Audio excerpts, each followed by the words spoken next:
Hey there. So there's a new spin. I just wanted to get this noted down before I forget.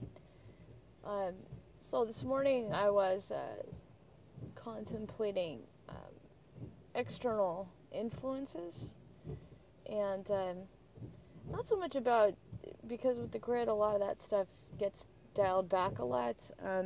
But I was wondering about my exposure to external manipulation.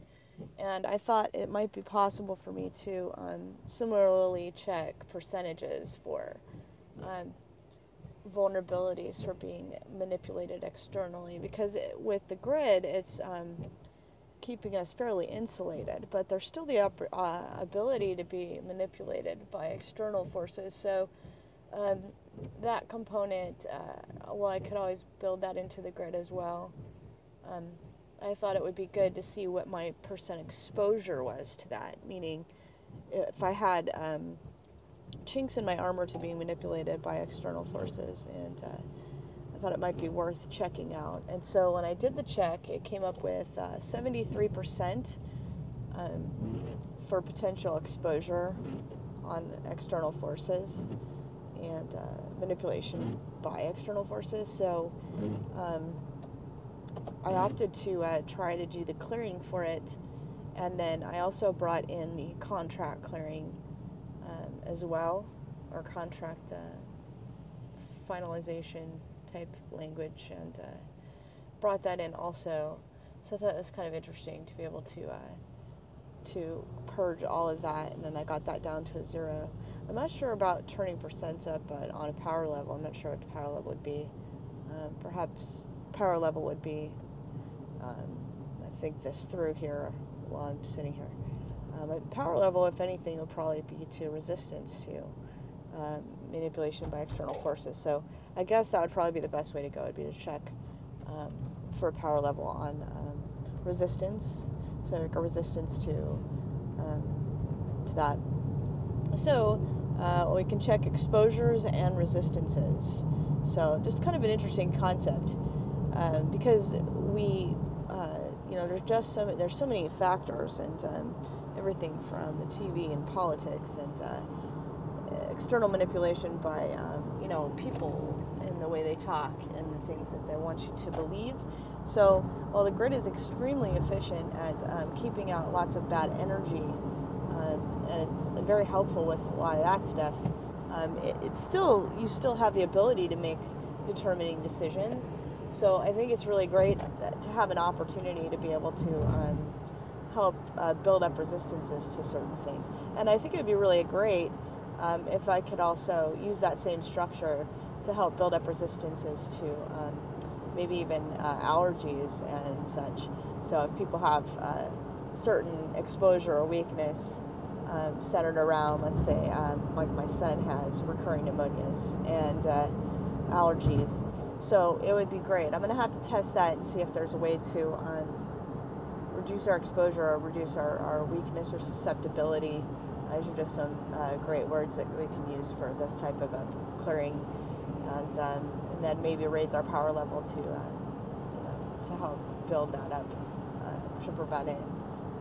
So I'm going to do some work centered around that. I haven't really done anything to write this stuff down yet because it's still in its infancy stages. So it's still getting off the ground. It's interesting, but the concepts are there. Look forward to, putting this whole thing together. It's going to be a fun day. And yeah, I don't know. It's pretty easy stuff. Like I said before, everybody's really shocked at how easily it works, and in a sense, it's almost like you're given your own training and reprogramming your brain, because it's so computer-like, and we run around and all these other people know how to program us, and they spend exorbitant amounts of money on how to program us. Everything from word technology on our food to the sounds that are used, and I thought it was interesting. I would love it, love it if, you know, people would analyze movies and check the frequencies that are being used in those movies, because, you know, we were watching, I can't remember what movie it was the other day, and you could just, because I'm so sensitive to sound, I use sound so much to get myself into a better state, that anytime there's sounds in a film, I notice it, and especially when they're running two sounds in different ears, I can pick that up now almost immediately, because I use that, and I've used it so much to get to where I'm at. So especially when I hear rotating sounds, so you hear sounds that go from one edge to the other, back and then back, and I noticed that now in a lot of different movies, and I thought, boy, you know, what exactly are they? I would not be whatsoever surprised if they're using this technology to bring people into a different emotional states to make their films more successful. I mean, who wouldn't use that? You know, if the technology's there, why not? You know, but at the same time, they're really messing with people's calibrations, because if you put someone into a fear frequency and you know it, but you're doing it for a movie, you know, if they're the kind of person that's going to sit there and watch lots of scary movies, they're going to be basically buried in that fear state, in that fear frequency too much. So I can't say it's being done with beyond a shadow of a doubt, but I can say that the technology's there, and it would behoove people to, you know, to see if it's being used in that way. You know, it would be profitable for these people. Why would they not do it? So I can't say it's being done, but it would be awesome if somebody could inspect and, you know, there's a way for them to check what those frequencies are and see what's being used, because it would be very interesting. You know, but anyway, so we do have these external things going on, and in most cases I think it's because there's some profitability element to it. You know, and obviously television needs us to be on they want us to be on certain pages with certain things that they want support for. So you'll notice, like, if a war is going on, and if you're awake and you're paying attention, you'll see that a lot of the shows that are under certain groups, they will promote or stand against, and so they'll take a position in some cases, even on television, and they'll try to build the fear in for whatever, you know, group is, whether it's we have some of them I've seen, like the Syria is going on, and then ISIS, and you know, I'm not saying it's happening or not happening. I'm not taking a position on it whatsoever, but I am saying that it's a pattern, and people should be aware that there's these forces that are you know, people are you know, that they're aware that we can be trained like a computer. Our brains can be trained like a computer, so we just have to be real aware that that's how our brains work. And when you learn these techniques, you can undo it. And when you learn these techniques, it makes you just that much more aware what can and can't be done. Because just with the right, I don't know if anybody's heard of NLP, neuro-linguistic programming, but just in the way if you're speaking with somebody and they're dropping their voice and they're using certain words and they're mirroring your actions, and they're getting into this groove with you where they're able to kind of propel you in a certain direction. And I'm kind of on the fence about that. I don't know that I'm a big fan of that concept. It's great for trying to help someone get into a state where they can make their own change, but I think if you were trying to be the one to give them the direction, it could be used in a terrible way.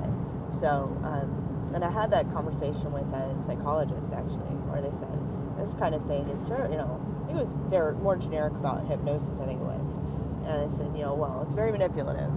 I said, well, it depends on how it's being used, because in my training, you know, you get someone into that calm state, you bring them into that more of a theta state where things become possible for them.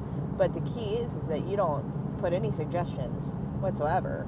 You're only asking them questions and allowing them to come to their own conclusions, so it makes them more able to you know, problem solve. So all you're doing is facilitating their own problem solving. And in that particular situation, as long as you're very careful about not throwing out your own ideas, you know, that is a healthy environment. But if you're in a situation where that same exact type of protocol is being used, and the person is making suggestions, and you're in a suggestible state, then that's not a good tool. But it's like any other tool. It's, hey, how's it used? So, but so that, yeah, these techniques are out there, and they were invented by some of the best, people that have known that it's out there for a long time, and there are people that just found it down the road on their own. So, and I'm sure there's a slew of other things that are out there, and none of which we need to be scared of. We just need to know how to undo, and these are definitely ways to undo them, and to figure out what beliefs you're holding, and basically it's just, you just need to know how to reprogram it. I mean, it's like, if your machine is in such bad shape, what do? You reformat it, and kind of doing that big old block clearing is a great way to kind of it's almost like just going through the virus cleaner and just clear out all this smog and yuck and stuff. And if you have a really bad virus, it's like you probably have to reinstall. Or in the cases of what we do, it's like you have to really focus down on that trauma event and clear for that more specifically. So,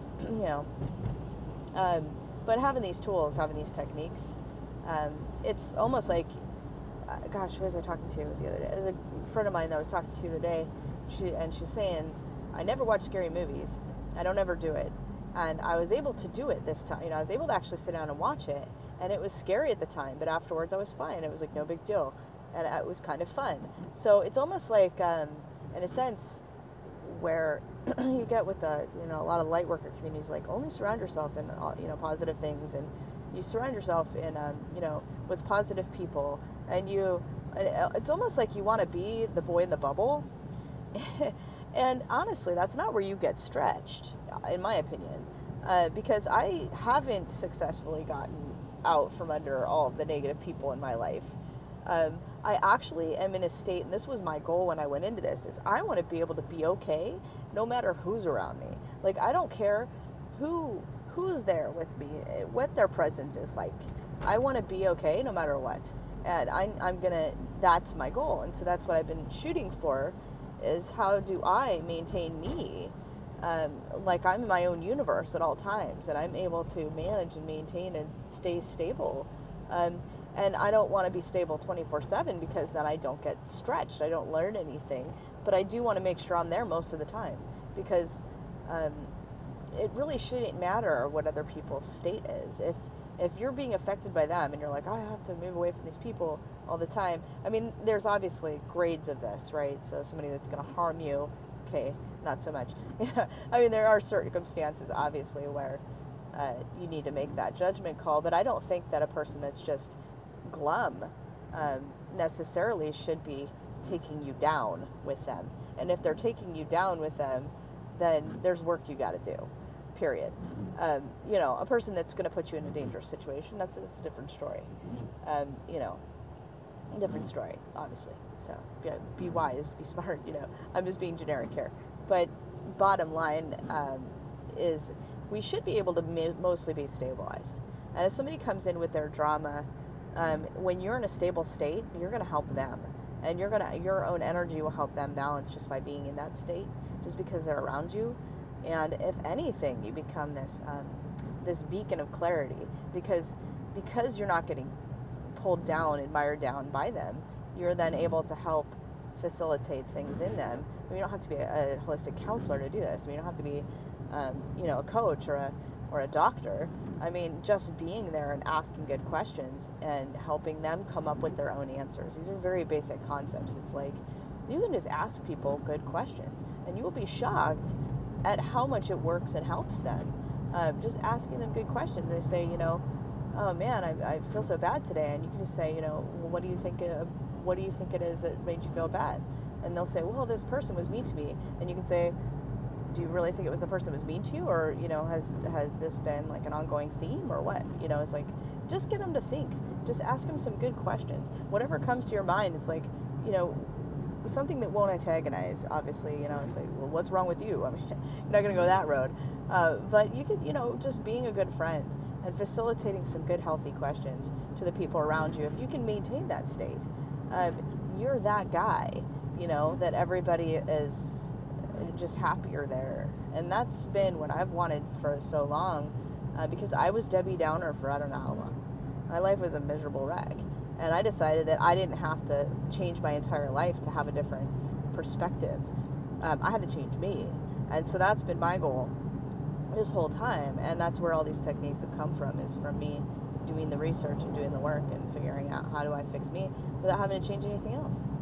It's like, why can't I do all this transformation on the inside? Why does it have to be external? Why do I think that external is where it's at?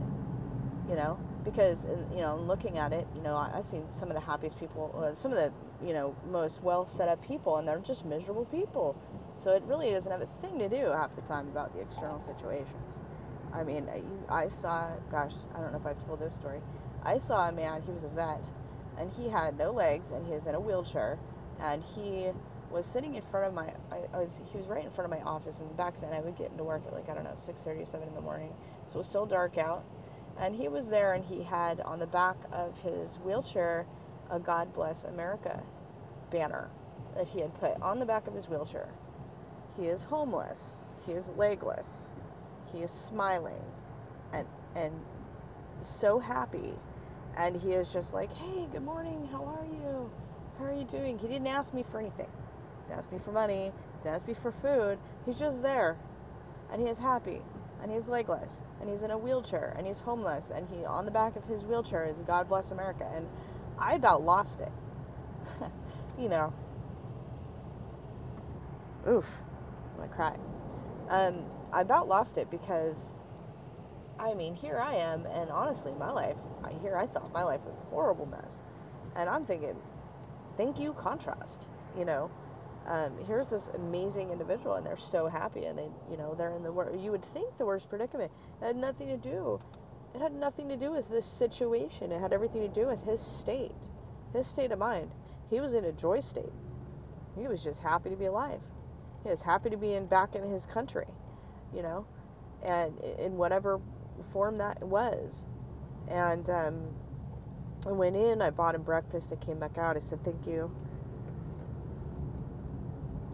Yeah, I know. That's the kind of thing, yeah, that everybody should hear, because how bad do you have it? Really? You know, the people that make you miserable, they're making you miserable because there's something inside of you that you probably need to work on. And they have footholds. They have ways of getting to you because you're riveted with holes. You know, you have, we just by nature we are. And a lot of the outside programs that come in, you know, in part they want us to feel like we're insufficient. We need to buy a Nike shoe. You know, I'm not saying Nike's terrible. I'm just saying it's an example. You know, it's like in order to make somebody feel like they need to go buy something, they also need to break them down and make them feel insufficient. It just goes with the nature of things, you know.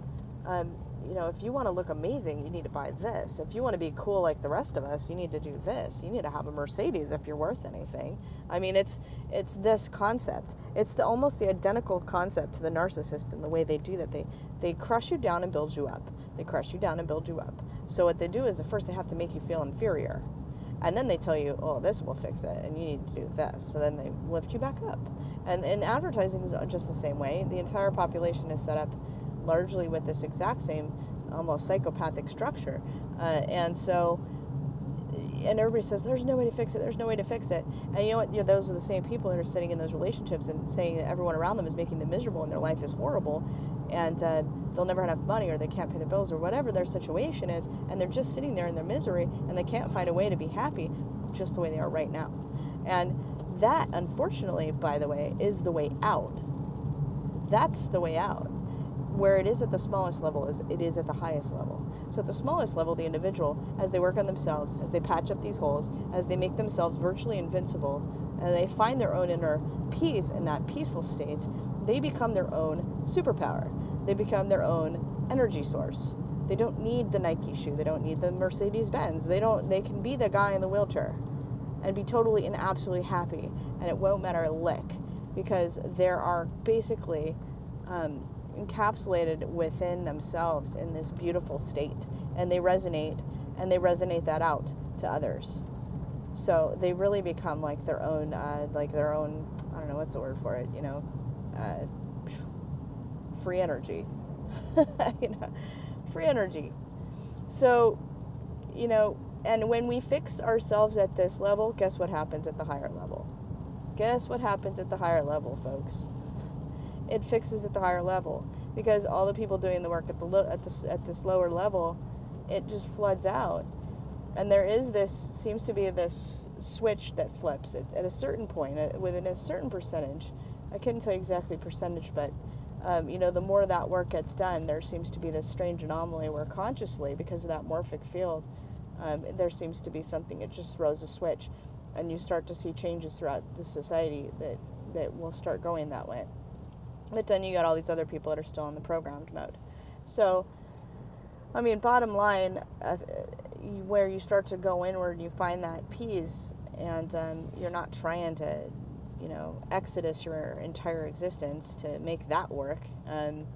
You know, because wherever you land, you might be happier, but you're still not going to be completely, fully completed and whole, because part of you is going to have deep regrets that you had to cut off your arm to save your body. You know, you had to cut everybody out of your life because you just couldn't cope, and you know, you had to leave and do something that was better for yourself. I mean, if it's physical harm we're talking about, absolutely do it. But and you know, if you have regrets, there's more than one way to handle that too. I mean, in certain circumstances, you're doing something that you knew you absolutely had to do, and there was no way to make things better. Okay, totally understandable. You know, and you can clear for that. You can release that feeling of, you know, maybe letting someone down. So there's more than one way to skin a cat there. You can, sorry, cat lovers, you can clear your regrets, in a sense. If you're having trauma, or you feel like you're blocked or whatever from having to cut some cords that you just had to cut. But, you know, I think it's really a good idea to do a real assessment here. It's like all these people around me that are ticking me off. It's like, is it necessary? Can I work on me? Is this pointing a flashlight at something that I need to work on or fix? And then fix that. You know, do everything you can. And if at the end of it you have more clarity than ever, and you're still saying to yourself, this doesn't work for me, then leave. You know. But I think this direction that people have been put, and it always left a sour taste in my mouth when people said you just need to walk away from the people in your life that are miserable. I mean, there's a level there. You got to use some, you know, wisdom there. I mean, where is it coming from, really? Because are you the kind of person that no matter where you go, no matter what job you go to, no matter what person you're with, you're just never happy? Because that right there, that's a sign you got to work on you. You need to work on you. You're attracting something, or you are, and they may be really bad people, but you're probably somehow attracting. And I'm not saying it's your fault. It's just there is some kind of thing that's going on within you that is directing you to be attracted to maybe people that aren't great, or maybe even sending out signals to them, body language or otherwise, that attracts them to you. And so, well, it's not your fault because you're not really aware of it consciously. It's the stuff that subconsciously is just buried in there, and that's the stuff that you want to get rid of. And on the flip side, I think it's really, it's probably bad advice for people to just say you should just walk away from all the people in your life that bring you down. Because if they're taking you down with them, there has to be some actual consideration there of how are they taking you down. Are they just making you feel crummy, or are they sinking your bank account and stealing from you and putting you in harm's way? There's a differentiation of factors there. You know, if it's just this person's always, you know, using me, well, it may just take you clearing everything that you need to do to be able to say no to them. You know, and you may see that their whole demeanor towards you changes when you actually are asserting yourself. And the problem may be that you're just not asserting yourself because subconsciously you're programmed to believe that, you know, it's okay to be used by people, or your only way to survive is to do what people want. And these are things that can be buried in your subconscious mind. And you're running that program, but you're hating it the whole time because consciously you're like, this person's always using me. So then you're in a state of feeling abused, you know. But nowhere in that conversation, potentially, have you just asserted yourself by saying, I'm not doing it. you know, and that person may just disappear because you're not doing it anymore, in which case that's what it's meant to be. But if you're, you know, if you're still running the programs, it makes that virtually impossible. Then I could see how people would feel like they just need to bail. You know, I'm just going to move to another state, or I'm just going to get away from this person because they always try and use me and I can't handle it. So I need to cut ties and run. And I was there, folks. I was there. I had those same conversations where I can't handle everybody. Their weight is too much.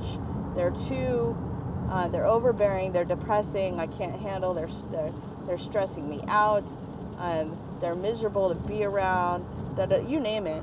And I was at the point where I literally wanted to just run away from everybody. Shoot, there was days where I just wanted to pick up and pack up and go. My kids, everybody. I mean, granted, this was like a momentary feeling, but it's too much, you know. There was times, I'm telling you. And so after doing this work, though, I've become a champion for these people. I can navigate through it, and we're working on getting, you know, we're working on this stuff with folks. Like, you know, I don't feel like that anymore because I don't feel helpless and disempowered and dragged down. I don't feel like their mood affects me in any way. Almost never. Very small, you know. It's mild, if anything. So the transformation there, because these weren't people that were putting me in harm's way necessarily. They weren't, you know, it wasn't at that. There was some of that, you know, but really it just came to, I asserted myself, and my ex left because he couldn't handle it, and that was fine. And I started working on myself, and so that just fell away, and that was fine because that's a natural flow of it. But I'm not pushing them away because I can't handle it. You know, he basically fell away. And, you know, with my mom, it's been, hey, you know, I'm just going to stick to this and we'll try. We've made a lot of progress, we're a lot more positive, but it took me getting myself straightened out. Because, you know, I would get really upset with her, and that didn't make her state any better. So I'm not any kind of advocate for any change in her while I'm just hating on her the whole time. You know, but now it's quite a bit of a different story. It's, you know, I'm in this place now where her mood's not really affecting me. And I can stay stable, and she sees that, and she feels that, and she can, you know, pull from that energy and try to achieve that herself. And then because I'm in such a balanced state, I can ask her questions and help her facilitate her own change. You know, it's like, well, you know, she'll say, well, I don't know what I would do. What kind of things would you like to do? You know, what kinds of things interest you? If you could do something different right now, what would it be? You know, it's like, what kind of things would you like to do with your life? You know, what dreams do you have? What aspirations? What small step can you take to go in that direction? So there's a lot of stuff that's going around on externally, I guess, bottom line of this whole conversation. And the reason I mentioned clearing for, you know, being affected by external influences, because we have a blend of issues that go with that. You know, we have the stuff we can't really see, and we don't really understand what's happening out there. So clearing for that's great. It can't do anything but help. So we can clear for that, and then, you know, then do this internal work.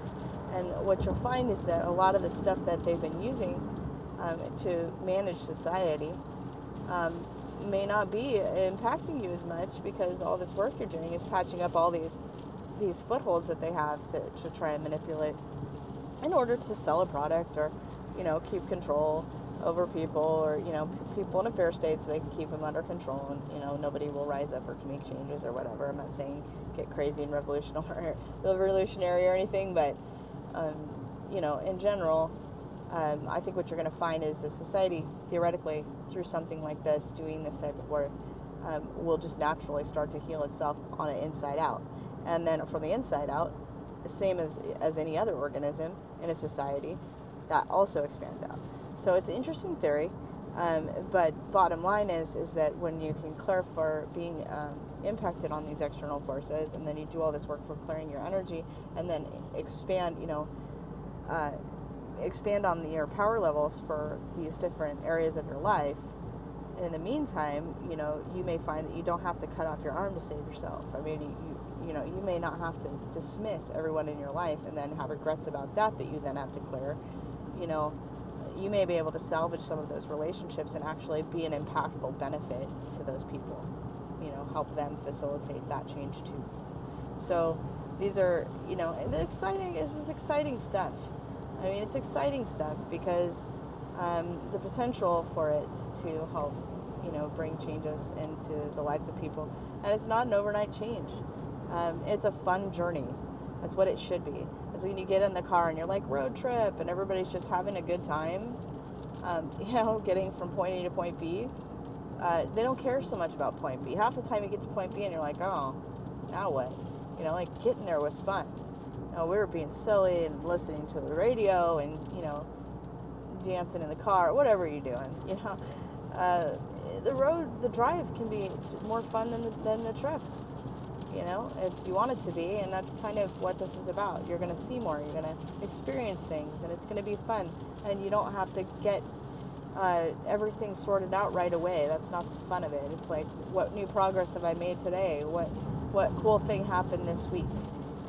Keep it realistic. Just have fun with it. It's not, it's about watching yourself make progress, and maybe maybe even giving yourself some, what they say is to kind of mark down where you were at when you start. And I think I've mentioned that before. So if you know that, in your relationships with people around you, let's say a 1 and a 10, where 1 is the worst and 10 is the best. So you say maybe, gosh, my relationship with people right now is like a 2.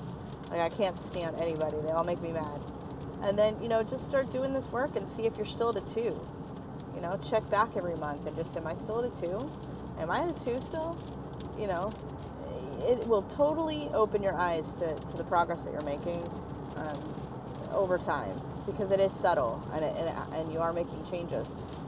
But when you go back and you look at that number again, you're going to be like, wow, this has been, subtly increasing, over time.